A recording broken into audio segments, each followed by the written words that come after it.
வணக்கம் ஜோதிட நண்பர்களே. ஏற்கனவே ராசியை பற்றின முழு விவரங்களையும் பார்த்தாச்சு. அதாவது ஒவ்வொரு ராசிக்குமே என்ன மாதிரியான குணாதிசயங்கள் இருக்கும், எந்த மாதிரியான வாழ்க்கை அமைப்பு இருக்கும், என்ன மாதிரியான உறவு முறைகள் இருக்கும் அப்படின்னு விளக்கமாகவே பார்த்தாச்சு. அதே போல் லக்ன விவரங்களையும் பார்த்தாச்சு. ராசி அமைப்பை போலவே லக்னத்திற்கும் ஒவ்வொரு விஷயங்களும் எப்படி இருக்கும் அப்படின்னு தனித்தனியாகவே சொல்லியிருக்கும். பார்க்காதவங்க டிஸ்கிரிப்ஷனில் லிங்க் இருக்கும், செக் பண்ணி பாருங்கள். இனி ராசி மற்றும் லக்னம் இது ரெண்டும் சேர்ந்த அமைப்பு எப்படி இருக்கும் அப்படிங்கிறத பற்றி பார்க்க போகிறோம்.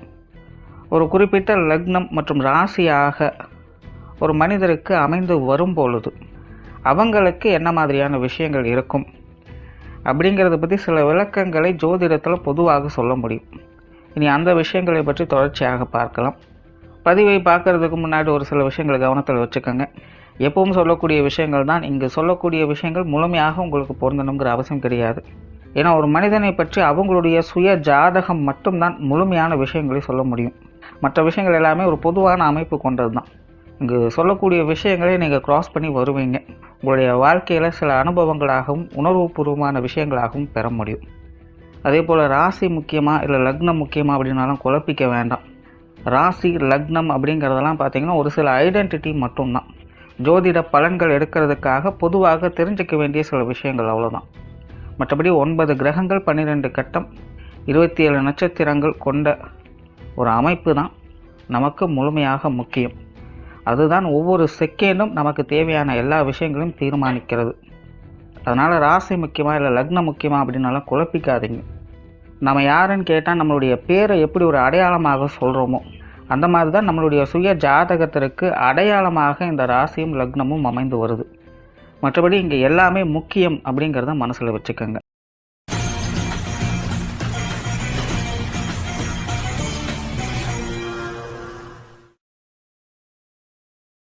கடகராசி மீன லக்னம். இந்த கடகராசி மீன லக்னத்தில் பிறந்தவங்க ரொம்பவுமே கலகலப்பான ஆட்களாக இருப்பாங்க. நட்பை விரும்பக்கூடியவர்களாகவும் அன்புக்குரியவர்களாகவும் இருப்பாங்க. மிகவும் பாசம் மிகுந்தவங்களாக இருப்பாங்க. சென்டிமெண்ட் பிரியர்களாக இருப்பாங்க. சின்ன சின்ன விஷயங்களுக்கு கூட உணர்ச்சி வசப்படக்கூடியவங்களாகவும் இருப்பாங்க. கலைநயம் மிக்கவர்கள். ஆன்மீகத்தில் விருப்பம் இருக்கும். பொழுதுபோக்கு சார்ந்த விஷயங்களில் ஆர்வம் காட்டக்கூடியவங்க. அதே போல் விருந்து விழாக்கள் போன்ற விஷயங்களையும் விரும்பக்கூடியவங்களாக இருப்பாங்க. எப்போதுமே ஒரு கலகலப்பான சூழ்நிலைகள் தன்னை சுற்றி இருக்கணும் அப்படின்னு ஆசைப்படக்கூடியவங்க. அதே போல் எந்த ஒரு விஷயங்கள் காரியங்களாக இருந்தாலும் அது ரொம்பவுமே நீட்டாக மற்றவர்கள் அதை பாராட்டும்படியாகவும் புகழும்படியாகவும் இருக்கணும் அப்படின்னு நினைக்கக்கூடியவங்களாக இருப்பாங்க. பெரும்பாலும் இவங்களுக்கு இந்த கோப உணர்வு அப்படிங்கிறது சற்று குறைவு தான். அது ரொம்பவுமே ஆக்ரோஷமான விஷயங்கள்லாம் இவங்ககிட்ட அவ்வளோ சீக்கிரம் எதிர்பார்க்க முடியாது. சின்ன சின்ன கோபதாபங்கள் டென்ஷன் போன்ற விஷயங்கள் அவ்வப்போது இருக்கத்தான் செய்யும். ஆனாலும் இவங்க சமாதான பிரியர்களாக இருக்கிறதுனால, சாத்வீக குணத்தை பெற்றவங்களாக இருக்கிறதுனால எப்போவுமே சங்கடங்களே மற்றவங்களோடு ஏற்பட்டாலும் கூட அது சுமூகமாக மாற்றிக்கொள்ளவே இவங்க பெரும்பாலும் ஆசைப்படுவாங்க. இயற்கையாகவே இவங்க ஒரு அமைதியான சூழலை விரும்பக்கூடியவங்க. பெருசாக எந்த ஒரு விஷயத்துக்கும் ரிஸ்க் எடுக்கக்கூடியவங்க அல்ல. ரெண்டதையும் போட்டு மனசுக்குள்ளே குழப்பிட்டு இருக்க மாட்டாங்க. லைஃப்பை ரொம்பவுமே டேக் இட் ஈஸியாக எடுத்துக்கொள்ளக்கூடியவங்க. அதே போல் பெரும்பாலும் இவங்க ரொம்பவுமே ஃப்ளெக்சிபிளான ஆட்களாகத்தான் இருக்காங்க. அதாவது ஒவ்வொரு ராசிக்குமே ஸ்ட்ரிக்ட் அண்ட் ஸ்ட்ரைட் ஃபார்வர்டான விஷயங்கள்லாம் எதுவும் பெருசாக அவங்கக்கிட்ட இருக்காது. இவங்களை பொறுத்த வரைக்கும் இவங்களுடைய வாழ்க்கைக்கு இவங்களுடைய அன்புக்குரியவர்கள் பக்கத்தில் இருந்தால் மட்டும் போதும். மற்ற விஷயங்கள் எதுவும் பற்றியுமே இவங்களுக்கு பெருசாக கவலை இருக்கிறது இல்லை. பேச்சுவார்த்தைகள் சார்ந்த விஷயங்கள் கொஞ்சம் காரசாரமான தன்மைகள் இருக்கும். பட் இருந்தாலும் இவங்களை பொறுத்த வரைக்கும் சொன்ன சொல்லை காப்பாற்றக்கூடியவங்களாக இருப்பாங்க. புதிய விஷயங்கள் காரியங்களில் இவங்களுக்கு ஈடுபாடுகள் சற்று குறைவு தான். பெரும்பாலும் இவங்க ஸ்மார்ட் ஒர்க்லையும் ஈடுபட மாட்டாங்க. ஹார்ட் ஒர்க்லையும் ஈடுபாடுகள் காட்ட மாட்டாங்க. இவங்களை பொறுத்த வரைக்கும் ரொட்டீன் ஒர்க் சார்ந்த விஷயங்கள்லாம் இவங்களுக்கு ஈடுபாடுகள் அதிகமாக இருக்கும். கஷ்டப்பட்டு உழைக்கிறோம், இஷ்டப்பட்டு உழைக்கிறோம் அப்படிங்கிற மாதிரியான கான்செப்டில் இவங்களுக்கு கிடையாது. இவங்களை பொறுத்த வரைக்கும் ஒரு வேலை தெரிஞ்சது அப்படின்னா அதை நேரங்காலம் பார்க்காம அயராது பாடுபட கூடியவங்களாக இருப்பாங்க. பட் அதே நேரம் எந்த அளவுக்கு இவங்க உழைக்கிறாங்களோ அந்த அளவுக்கு ஓய்வையும் இவங்க எதிர்பார்க்கக்கூடியவங்க. அதே சார்ந்த பொழுதுபோக்கு விஷயங்களையும் ஈடுபடக்கூடியவங்களாக இருப்பாங்க. இவங்களை பொறுத்த வரைக்கும் இந்த பொருள் சார்ந்த விஷயங்கள்லாம் பெருசாக ஈடுபாடுகள் இருக்காது. இவங்க இயற்கையாகவே சென்டிமெண்ட் பிரியர்கள். மனிதர்கள் சார்ந்த விஷயங்கள் உணர்வுபூர்வமான விஷயங்களுக்கு தான் அதிக மதிப்புகளை கொடுக்கக்கூடியவங்களாக இருப்பாங்க. ஸோ அந்த மாதிரியான சூழ்நிலைகள் தான் இவங்க இருக்கக்கூடியவங்களாகவே இருக்காங்க. பட் இங்கே ஒரு விஷயம் என்னென்னா சுய ஜாதக ரீதியாக சுப கிரகங்களுடைய அனுகிரகம் இருக்கும் பட்சத்தில் இந்த மாதிரியான விஷயங்கள் இவங்களுக்கு பிரச்சனைகள் எதுவும் இருக்கிறது இல்லை, அது இவங்களுக்கு சுலபமாக அமைஞ்சிருது. பட் அதுவே சுய ஜாதக ரீதியாக அசுப கிரகங்களுடைய தொடர்புகள் ஏதாவது இருந்தது அப்படின்னா இந்த மாதிரியான விஷயங்களுக்காக இயங்கக்கூடியவங்களாக இவங்க மாறிடுவாங்க. அதாவது இவங்க நினைக்கக்கூடிய விஷயங்கள், இவங்க எதிர்பார்க்கக்கூடிய விஷயங்கள் உங்களோட வாழ்க்கையில் கிடைக்கும். பட் அதையே நினைத்து திரும்பவும் இயங்கக்கூடிய அமைப்புகளை அது கொடுத்துட்டும் போகும். அது எந்த வகையில் வேணாலும் அமையலாம். ஸோ இந்த கிரக அமைப்புகளுடைய நிலைகள் ஜாதக ரீதியாக கொஞ்சம் கவனிக்கப்பட வேண்டியதாக இருக்கும். சொத்து சுகங்கள், வாகன ரீதியான விஷயங்கள்லாம் இவங்களுக்கு அளவான ஈடுபாடுகள் இருக்கும். பொருளாதாரம் சம்பந்தப்பட்ட விஷயங்களும் இவங்களுக்கு ஈடுபாடுகள் உண்டு. இயற்கையாகவே இவங்களுக்கு இந்த சொத்து சுகங்கள், வாகனம் சம்பந்தப்பட்ட விஷயங்களில் இவங்களுடைய எதிர்பார்ப்புகள், இவங்களுடைய தேவைகளுக்கு ஏற்ப பூர்த்தியாகக்கூடிய அமைப்புகளும் உண்டு. பட் என்னென்னா தனிப்பட்ட முறையில் இவங்களுக்கு அந்த விஷயங்களில் பெருசாக ஈடுபாடுகள் இருக்காது. இவங்க உடன் இருப்பவங்களுடைய அனுகிரகத்தால் தான் அந்த விஷயங்கள் இவங்களுக்கு அடையப்பெறுது. அதே போல் இந்த பொருளாதாரம் சார்ந்த விஷயங்களும் அப்படி தான். அது சார்ந்த விஷயங்கள் ஒரு தொலைநோக்கு சிந்தனையோடு செயல்படக்கூடியவங்க அப்படின்னு சொல்லலாம். பட் இருந்தாலுமே அந்த விஷயங்களை பெருசாக நாட்டம் காட்ட மாட்டாங்க. தேவைக்கேற்ப இருந்தால் போதும், ரொம்ப அதிகமாகலாம் எதுவும் நமக்கு தேவையில்லை, எந்த ஒரு சங்கடமும் பிரச்சனை இல்லாமல் வாழணும் அப்படிங்கிறது தான் இவங்களுடைய சித்தாந்தமாகவே இருக்கும். அதே போல் காசுமன விஷயங்களுக்கு கொஞ்சம் அளவுக்கு அதிகமாக கிடைச்சிருச்சு அப்படின்னா கண்மூடித்தனமாக செலவு செய்யக்கூடிய அமைப்புகளும் இவங்களுக்கு உண்டு. இயற்கையாகவே இந்த பொழுதுபோக்கு சார்ந்த விஷயங்கள், விளையாட்டு சம்பந்தப்பட்ட விஷயங்கள் அல்லது கலை, பிரயாணம் போன்ற விஷயங்களுக்கு இவங்களுக்கு அதிக ஈடுபாடுகள் இருக்கிறதுனால இது சார்ந்த விஷயங்களுக்கு அதிக செலவுகளை செய்யக்கூடியவங்களாகவும் இருப்பாங்க. அதே போல் வீட்டில் இருப்பவர்களை மகிழ்விக்கக்கூடிய விஷயங்களுக்கும் வீண் விரயங்கள், செலவுகளை அதிகம் செய்யக்கூடியவங்களாக இவங்க இருப்பாங்க. ஸோ இயற்கையாகவே இவங்க கையில் ஒரு 10 ரூபாய் இருக்குது அப்படின்னா அந்த 10 ரூபாய் எப்படி செலவு பண்ணுறது பற்றி தான் யோசிப்பாங்களே இல்லாமல் சேமிக்கிறது எப்படி அப்படிங்கிறத பற்றி இவங்க அவசியம் யோசிக்கிறது இல்லை. பட் பொருளாதார விஷயங்களில் ஈடுபாடுகள் இவங்களுக்கு இருக்கும். அது சார்ந்த முயற்சிகளில் எப்போவுமே இருந்துக்கிட்டு இருப்பாங்க. பட் இவங்க கையிலன்னு ஒரு தொகை வரும்பொழுது அதை பாதுகாப்பாக வச்சுக்கிறது அப்படிங்கிறது கொஞ்சம் சிரமமாகத்தான் இருக்கும். முடிஞ்ச அளவுக்கு இவங்கெல்லாம் இந்த கடன் சார்ந்த விஷயங்கள்லாம் கொஞ்சம் தவிர்த்துக்கிறது நல்லது. ஏன்னா தொகைகள் இருந்தால் அப்படின்னு ஏதோ ஒரு வகையில் அது கரைந்து கொண்டு தான் இருக்கும். ஆனால் இந்த மாதிரி தேவையில்லாத விஷயங்கள், காரியங்கள், செலவுகள், விரயங்கள் போன்ற விஷயங்கள்லாம் கொஞ்சம் கவனம் எடுத்துக்கிறது நல்லது. அதே போல் இந்த பொது விஷயங்கள், காரியங்களும் ஒரு அளவான ஈடுபாடுகளை காட்டக்கூடியவங்களாக இருப்பாங்க. ஜென்ரலாகவே இவங்க எல்லாருக்கிட்டையும் எளிமையாக பழகக்கூடிய குணம் பெற்று இருக்கிறதுனால மற்றவங்களை ரொம்ப ஈஸியாக அட்ராக்ட் பண்ணக்கூடியவங்களாகவே இவங்க இருக்கிறாங்க. மற்றவர்களும் பார்த்திங்கன்னா இவங்ககிட்ட ரொம்பவுமே அனுசரணையான முறையிலே நடந்து கொள்ளக்கூடியவங்களாகவும் இருப்பாங்க. பட் என்னன்னா பெரும்பாலும் இவங்க மூலமாக மற்றவர்களுக்கு ஆதாயம் அப்படிங்கிறது போய்கிட்டு இருக்கும். இவங்களுக்கு மற்றவங்க வகையிலிருந்து ஆதாயம் கிடைக்குதா அப்படிங்கிறது ஒரு கேள்விக்குறி தான். மற்றவங்க தேவையிலிருந்து செயல்படக்கூடியவங்களாக இருப்பாங்க. மற்றவங்களுக்கு உதவும் குணம் அப்படிங்கிறது இவங்ககிட்ட இயற்கையாகவே இருக்கும். பட் என்னன்னா சுயநலத்தோடு எங்கேயுமே இவங்க செயல்படுறது கிடையாது. கஷ்டத்துக்கு மற்றவங்களுடைய உதவியை எதிர்பார்ப்பாங்களே இல்லாமல் மற்றபடி இவங்களுக்கு பெரும்பாலும் இந்த சுயநல நோக்கம் அப்படிங்கிறது சுத்தமாகவே இருக்கிறதில்ல. ஆனால் இவங்களை சார்ந்தவர்கள் கிட்டத்தட்ட அப்படி இருப்பாங்களா அப்படின்னு கேட்டிங்கன்னா அது கேள்விக்குறி தான். பெரும்பாலும் அவங்களுடைய தேவைகள் என்ன, இவங்க மூலமாக என்னெல்லாம் நமக்கு ஆதாயம் கிடைக்கும், இவங்களை எப்படி யூஸ் பண்ணிக்கலாம் அப்படின்னு தான் பெரும்பாலும் பார்ப்பாங்க. அதனால் முடிஞ்ச அளவுக்கு முன்பின் தெரியாதவங்ககிட்டலாம் கொஞ்சம் கேர்ஃபுல்லாக இருக்கிறது நல்லது. யாராவது ஆசை வார்த்தைகள் சொல்கிறாங்க அப்படிங்கிற போதெல்லாம் கொஞ்சம் கவனமாக இருக்கிறது நல்லது. மற்றவர்களை முழுமையாக நம்பக்கூடிய விஷயங்களில் கொஞ்சம் யோசித்து செயல்படுற விஷயங்கள் இவங்களுக்கு அதிகமாகவே தேவைப்படும். ஆகையினாலேயே இந்த வெளி விஷயங்கள், காரியங்கள், பொது விஷயங்கள், காரியங்கள்லாம் இவங்களுக்கு சாதகமான அமைப்புகள் இருந்தாலும் கூட இவங்க மூலமாக மற்றவர்களுக்கு தான் அதிக ஆதாயம் இருக்கும். ஸோ அந்த மாதிரியான விஷயங்களில் கொஞ்சம் கவனத்தோடு இருக்கிறது நல்லது. குறிப்பாக இந்த பொருள் மற்றும் பொருளாதாரம் சார்ந்த விஷயங்கள் அதிக கவனம் தேவை. ஆன்மீக ரீதியான விஷயங்களில் ஈடுபாடுகளை காட்டக்கூடியவங்களாக இருப்பாங்க. இயற்கையாகவே இவங்க ஒரு ஆன்மீக பிரியா தான். எல்லாம் வயதுலேருந்தே பார்த்திங்கன்னா ஏதோ ஒரு வகையில் ஆன்மீகத்தில் நாட்டம் செலுத்தி கொண்டு இருப்பாங்க. இவங்களுக்கு வயது ஆக ஆக இந்த ஆன்மீக நாட்டம் அப்படிங்கிறது அதிகரிச்சுக்கிட்டே தான் போகும். சந்தோஷமாக கஷ்டமாக எதாக இருந்தாலும் ஆண்டவனை தான் போய் முறையிடுவாங்க. சாஸ்திர சம்பிரதாயங்கள்லாம் விருப்பங்கள் இருக்கும். பரம்பரை பழக்க வழக்கங்களை பின்பற்றக்கூடியவங்களாக இருப்பாங்க. மூதாதையர்களை வணங்கக்கூடியவர்களாகவும் போற்றக்கூடியவங்களாகவும் இவங்க இருப்பாங்க. பெரும்பாலும் இவங்களுக்கு வயதில் முதிர்ந்தவங்க மேலே அன்பு, பாசம் அப்படிங்கிறது அதிகம். கிளியராக சொன்னால் இவங்களுடைய சின்ன வயசுலலாம் பார்த்தீங்கன்னா இவங்களுடைய பாட்டி தாத்தா கிட்ட ரொம்ப பிரியத்தோடு இருந்து வந்திருப்பாங்க.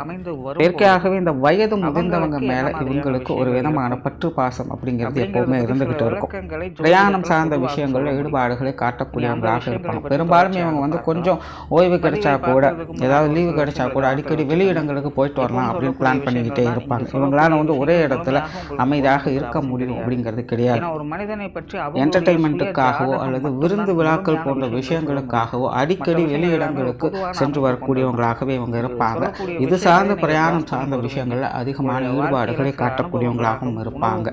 காரியங்கள் மற்றும் செயல்பாடுகள் வகையில் ஆரம்பத்தில் சொன்ன மாதிரி இவங்க வந்து ரொம்பவே ஹார்ட் ஒர்க் பண்ணக்கூடியவங்களும் இல்லை, ஸ்மார்ட் ஒர்க் பண்ணக்கூடியவங்களும் இல்லை.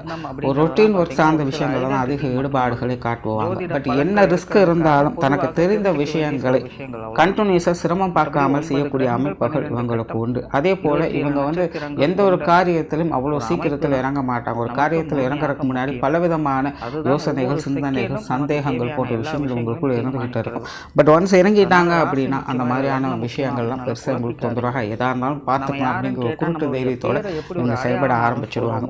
ஸோ இயற்கையாகவே இவங்களுக்கு இந்த காரிய தடைகள், தடுமாற்றங்கள் அப்படிங்கிற போன்ற விஷயங்கள்லாம் மன ரீதியாக இவங்களுக்கு உண்டு. ஒரு விதமான சிந்தனைகளுக்குள்ள இவங்க சிக்கிக்குவாங்க.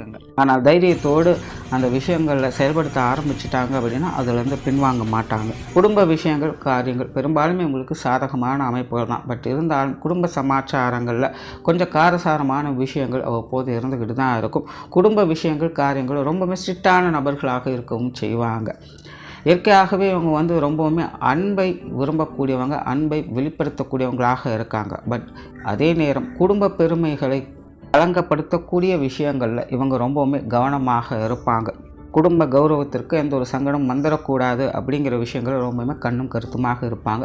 ஸோ அந்த மாதிரியான விஷயங்களை கொஞ்சம் ஸ்ட்ரிக்டான ஆட்கள் அப்படின்னு சொல்லலாம். பெரும்பாலுமே உங்களுடைய குடும்பத்தை சார்ந்தவங்களும் கிட்டத்தட்ட அப்படி தான் இருப்பாங்க. அதனால் குடும்பத்துக்குள்ளே அவ்வப்போது கொஞ்சம் காரசாரமான விஷயங்கள்லாம் தவிர்க்க முடியாததாகவே இருக்கும். குடும்ப உறவுகளை நேசிக்கக்கூடியவங்களாக இருப்பாங்க. குடும்ப உறவுகளுக்கு தேவையான விஷயங்களை முன் வந்து செய்து கொடுக்கக்கூடியவங்களாகவும் இருப்பாங்க. பெற்றோர்கள் சார்ந்த விஷயங்கள் நார்மலாக பெற்றோர்கள் மேலே உங்களுக்கு தனி மதிப்பு மரியாதை அப்படிங்கிறது உண்டு. பட் இருந்தாலும் அந்தந்த வயது நிலைகளுக்கு ஏற்ப அவங்களுடைய கடமையை கரெக்டாக செய்யக்கூடியவங்களாக இருப்பாங்க. ரொம்பவுமே அளவு கடந்த அட்டாச்மெண்ட் அப்படிங்கிறத எதிர்பார்க்க முடியாது. இளம் வயதுலலாம் பார்த்திங்கன்னா பெற்றோர்கள் மேலே ஒரு மதிப்பு மரியாதை அவங்க இருந்துட்டு வரும். பட் வாலிப வயது அதுக்கு மேலே அப்படியெல்லாம் பார்க்கும்போது பெற்றோர்கள் சார்ந்த விஷயங்களில் அந்த அளவுக்கு ஒரு அட்டாச்மெண்ட் அப்படிங்கிறது இருக்காது. ஏதோ ஒரு வகையில் ஒரு சின்ன சின்ன கேப் அப்படிங்கிறது இருந்துக்கிட்டு தான் இருக்கும். ஸோ பெற்றோர்கள் சார்ந்த விஷயங்கள் கடமையை கரெக்டாக கண்ணும் கருத்துமாக ஒருவருக்குரு செய்து கொடுத்து வருவாங்க. இவங்களுடைய தாயாருக்கு பெரும்பாலும் குடும்ப பொறுப்புகள் அதிகமாகவே இருக்கும். இவங்களுடைய தந்தை பார்த்திங்கன்னா பெரும்பாலும் எந்த ஒரு விஷயங்களுமே பட்டும்படாமல் தான் இருந்துட்டு வருவாங்க. அவங்களை புரிஞ்சுக்கிறது கொஞ்சம் கஷ்டமாக தான் இருக்கும். அதே நேரம் பெற்றோர்கள் ஆன்மீக ரீதியான விஷயங்கள் ஈடுபாடுகளை காட்டக்கூடியவங்களாக இருப்பாங்க. இவங்களுடைய தந்தை பார்த்திங்கன்னா அடிக்கடி பிரயாணங்களை மேற்கொள்ளக்கூடியவங்களாகவும் இருப்பாங்க. உடன்பிறப்புகள் சார்ந்த விஷயங்கள் இது ஒரு அளவுக்கு உங்களுக்கு சாதகமாக இருக்கும் அப்படின்னு சொல்லலாம். அதாவது விஷயங்கள், காரியங்கள் வகையில் ஒரு சுமூகமான விஷயங்களை எதிர்பார்க்க முடியும். பட் மன ரீதியாக உடன்பிறப்புகள் சார்ந்த விஷயங்கள் கொஞ்சம் பட்டும்படாமலும் தொட்டும் தொடாமலும் தான் இருக்கும். நிறைய கருத்து வேற்றுமைகள், மன ரீதியான விஷயங்கள் தவிர்க்க முடியாது. பட் விஷயங்கள், காரியங்கள் வகையில் உடன்பிறப்புகள் சம்மந்தப்பட்ட விஷயங்கள் எதாக இருந்தாலும் அட்ஜஸ்ட் பண்ணி போய்க்க முடியும். பட் இதுவும் பார்த்திங்கன்னா வயது நிலைகளுக்கு ஏற்ப தான். இளம் வயதுலலாம் பார்த்திங்கன்னா உடன்பிறப்புகளோடு நல்ல அட்டாச்மெண்ட்டோடு ஒற்றுமையாக இருந்துட்டு வருவாங்க. பட் வயதாக அவங்கவுங்களுக்கு குடும்பம், குழந்தைகள் வந்ததுக்கப்புறம் இந்த உடன்பிறப்புகள் சார்ந்த விஷயங்கள்லாம் கொஞ்சம் பட்டும்படாமல் தான் இருந்துக்கிட்டு இருக்கும். ஸோ சூழ்நிலை சந்தர்ப்பங்கள் எப்படி இருக்கோ அது தன்மை அனுசரித்து போய்க்கிறது நல்லது. திருமண உறவுகள், கணவன் மனைவி விஷயங்கள் பெரும்பாலும் இவங்களுக்கு சாதகமாகத்தான் இருக்குது. இந்த கடகராசி மீன லக்னத்தில் பிறந்தவங்களுக்கு வாழ்க்கை துணையை அனுசரித்து போகக்கூடிய தன்மை அப்படிங்கிறது இயற்கையாகவே இருக்கும். இவங்களுடைய வாழ்க்கை துணைக்கும் அத்தகைய குண அமைப்புகள் இருக்கும். பெரும்பாலும் இவங்களுக்கு பார்த்திங்கன்னா இவங்களுடைய திருமணத்திற்கு பிறகு இவங்களுடைய வாழ்க்கை நிலை சற்று உயர்வதை பார்க்கலாம். இவங்களுக்கு ஆரம்ப காலகட்டத்திலே இந்த காதல் சார்ந்த விஷயங்கள் அதிக ஈடுபாடுகளை காட்டக்கூடியவங்களாக இருப்பாங்க. அதனாலே பெரும்பாலும் இந்த திருமணம் சார்ந்த விஷயங்கள்லாம் பார்த்திங்கன்னா இவங்களுடைய பிரியத்துக்கு உட்பட்டதாக இருக்கும். இவங்களுடைய விருப்பம் இல்லாமல் இந்த விஷயங்கள் எதுவும் நடக்காது. ஸோ இயற்கையாகவே வாழ்க்கை துணையை அதிகம் நேசிக்கக்கூடியவங்களாக இருப்பாங்க. இவங்களுடைய வாழ்க்கை துணையும் இவங்களுக்கு உறுதுணையாக இருக்கக்கூடியவங்களாகவே இருப்பாங்க. இவங்களுக்கு இயற்கையாகவே மற்றவங்களுக்கு உதவக்கூடிய குணம் இருக்குது. அப்படிங்கும்போது மற்றவங்களுக்கு உதவக்கூடிய நிலைகளில் வாழ்க்கை துணைன்னு வரும்பொழுது அதிக அளவிலேயே அவங்களுக்கு உறுதுணையாக இருக்கக்கூடியவங்களாக இவங்க இருப்பாங்க. ஸோ ரொம்ப எக்ஸ்பெக்டேஷன்ஸ் அப்படிங்கிறதெல்லாம் இவங்களுக்கு உண்டு இந்த திருமண அமைப்புகளில். அதனால் தன்னை அனுசரித்து வர்றவங்களை இவங்க கண்ணும் கருத்துமாக பார்த்து கொள்ளக்கூடியவங்களாகவே இவங்க இருக்காங்க. இந்த இடத்துலையும் பார்த்தீங்கன்னா இந்த சுய ஜாதக ரீதியாக கிரக அமைப்புகள் சாதகமாக இருக்கக்கூடியவங்களுக்கு இந்த விஷயங்களில் பெருசாக எந்த ஒரு மாற்றங்களும் கிடையாது. பட் அசுப கிரகங்களுடைய தொடர்புகளோ வேறு ஏதாவது சேர்க்கைகளோ இருந்தது அப்படின்னா இந்த திருமண வாழ்க்கையில் மன ரீதியான சங்கடங்கள் தவிர்க்க முடியாது. பட் புத்தி ரீதியாக அது எல்லாத்தையும் அனுசரித்து போகக்கூடிய தன்மை அவங்களுக்கு உண்டு. பட் மனசில் ஏதோ ஒரு சலனங்கள் கருத்து வேற்றுமைகள் அப்படிங்கிறது அடிக்கடி வந்து போய்கிட்டே இருக்கும். அந்த விஷயங்கள் அவங்க கொஞ்சம் கவனம் எடுத்துக்கணும். ஆனால் இயற்கையாகவே இவங்களுக்கு இந்த காதல் திருமணங்கள் அப்படிங்கிறது கைகூடும். பெரும்பாலானோருக்கு இந்த காதல் விஷயங்கள் ஈடுபாடுகள் அதிகமாகவே இருக்கும். காதல் திருமணத்தை செய்து கொள்ளக்கூடியவங்களாகவும் அவங்க இருப்பாங்க. குழந்தைகள் சார்ந்த விஷயங்கள் பெரும்பாலும் இவங்களுக்கு சாதகமான அமைப்புகளே இருக்கும். இயற்கையாகவே இந்த கடகராசி மீன லக்னத்தில் பிறந்தவங்க குழந்தைகளுடைய விஷயங்கள் காரியங்களில் அதிக ஈடுபாடுகளை காட்டக்கூடியவங்களாகவே இருப்பாங்க. சின்ன வயசுலேருந்து இவங்களுக்கு குழந்தைகள் அப்படின்னா ரொம்பவுமே பிடிக்கும். தன்னுடைய குழந்தைகள் மட்டுமல்ல, பொதுவாகவே குழந்தைகள் அப்படின்னாலே இவங்களுக்கு அளவுக்கு அதிகமாக பிடிக்கும். இவங்களுக்குன்னு ஒரு குழந்தை வந்த பிறகு இவங்களுடைய வாழ்க்கை நிலையை முழுமையாக மாறிடுச்சு அப்படின்னு நினைக்கக்கூடிய வகையில் இவங்களுடைய மன எண்ணங்களானது மிகுந்த அளவில் அலைப்பாய்ந்து கொண்டே இருக்கும். குழந்தைகள் அப்படிங்கும் பொழுது அவ்வளோ சீக்கிரம் யாருக்காகவும் எதுக்காகவும் விட்டு கொடுக்கவே மாட்டாங்க. குழந்தைகளுக்கு அதிக அளவில் இம்பார்ட்டன்ஸ் கொடுக்கக்கூடியவங்களாக இருப்பாங்க. குழந்தைகளுடைய தேவைகளை பார்த்து பூர்த்தி செய்து வருவாங்க. நிறைய பேர் பார்த்தீங்கன்னா குழந்தைகளுக்கு அதிக அளவில் செல்லம் கொடுக்கவும் செய்வாங்க. பட் இங்கேயும் அதே தான், சுய ஜாதக ரீதியாக கிரக அமைப்புகள் நல்லபடியாக இருக்கும் பட்சத்தில் குழந்தைகளோடு ஒன்று சேர்ந்து கடைசி வரைக்கும் வாழக்கூடிய அமைப்பு, மனம் மகிழக்கூடிய அமைப்புகள் அப்படிங்கிறது அவங்களுக்கு இயற்கையாகவே இருக்கும். பட் அதுவே சுய ஜாதக ரீதியாக மற்ற கிரகங்களுடைய தொடர்புகள் சரியாக இல்லை அப்படிங்கிற பட்சத்தில் குழந்தைகள் வகையில் அரவணைப்புகள் அப்படிங்கிறது உங்களுக்கு உண்டாயிடும். ஆனால் அதே நேரம் அது நீண்ட நாட்களுக்கு தாக்கு பிடிக்காது. ஏதோ ஒரு வகையில் குழந்தைகள் வகையில் மனஸ்தாபங்கள் அப்படிங்கிறது வந்து போயிட்டே இருக்கும்.